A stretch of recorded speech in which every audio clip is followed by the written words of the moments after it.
D'accord. Donc tu veux dire que quand quelqu'un dit qu'il ne croit pas en la résurrection des morts, c'est pas simplement qu'il l'a dit. Il y a quelque chose qui s'ajoute à ça, n'est-ce pas? Ça, intéressant ce que tu dis. Il faudrait comprendre ce que veut dire le mot Haomer, celui qui dit.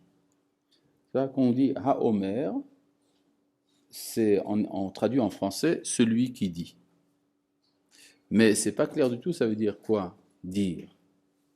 Par exemple, il y a des gens qui vous disent qu'ils ne croient pas en la résurrection des morts. Mais ils ont un comportement optimiste.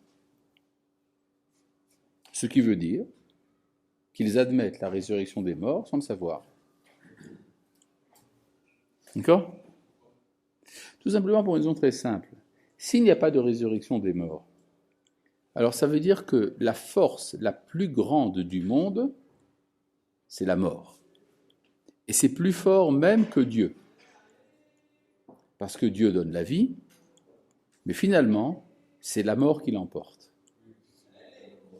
Hein?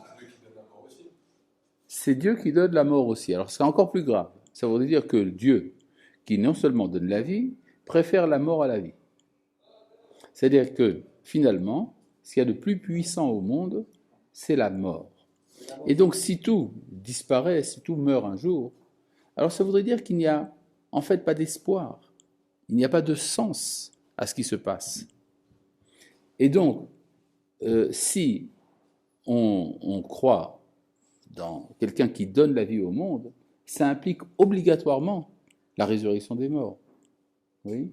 Mais après la mort, tu nous dis que c'est pas, il n'y a pas un autre truc, parce que nous on n'a jamais, on ne peut pas savoir ce qu'il y a après la mort, mais ça se trouve, après la mort, il y a une autre sorte de vie. Donc, en fait, c'est pas, nous on appelle ça la mort aujourd'hui, mais peut-être c'est une naissance pour ailleurs. D'accord.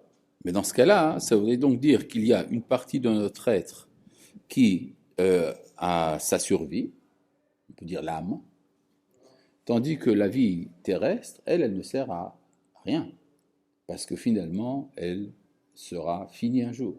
Mais c'est un chemin peut-être, elle sert à quelque chose pour atteindre le but ultime, pour pouvoir finalement devenir une âme et pour pouvoir vivre dans un peut-être entre guillemets dans un nouveau monde. Ou un... Je comprends. C'est-à-dire que c'est simplement une enveloppe, c'est une écorce. Ouais. D'accord, c'est une écorce. En fait, je ne peux pas trop ne pas être d'accord avec toi parce que c'est l'opinion de Maïmonide. Mais il y a quand même un problème, c'est que si on admet cette opinion, ça voudrait dire que les écorces n'ont pas de sens. L'écorce n'est qu'une écorce. D'accord? Et ça, c'est embêtant quand même. Oui?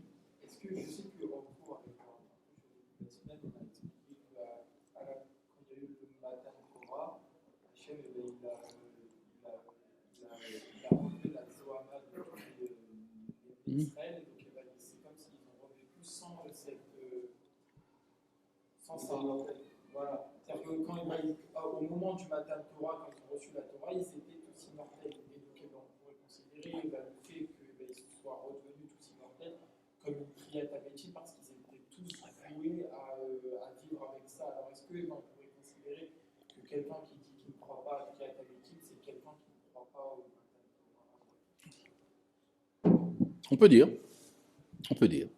C'est-à-dire, mais j'élargis encore plus. C'est-à-dire, le matin de Torah est un événement particulier. Mais refuser la triatamétime, ça veut dire refuser qu'il y ait un sens. D'accord? Or, il y a beaucoup de gens sur Terre qui pensent qu'il y a un sens à la vie. Ça veut donc dire que, même s'ils n'ont pas réfléchi jusqu'au bout, ils admettent la triatamétime, la résurrection des morts. Parfois, il y a des gens qui vous diront, moi je crois en Dieu. Mais il faut être réaliste. C'est une manière de dire très poliment, je ne crois pas en Dieu. D'accord? C'est-à-dire que ce n'est pas toujours la déclaration officielle concernant le monde de la foi qui est véritablement ce que l'homme pense. Mais on peut aller plus loin. L'expression Ha-Omer. Par exemple, vous avez souvent dans le Maseret Avot, dans le traité de Avot, on dit de tel ou tel sage, Hu Haya Omer. Ça veut dire quoi, Hu Haya Omer? Il avait l'habitude de dire. Les commentateurs disent, il était ce qu'il disait. Hu Haya. Omer, il était ce qu'il disait. Ça veut dire que dire, dans le langage des Chachamim, ça veut dire être entièrement identique à ce que l'on dit. D'une certaine manière, celui qui dit qu'il n'y a pas de résurrection des morts, c'est celui qui prend cette affirmation comme le slogan de sa vie. D'accord? C'est ça que ça veut dire.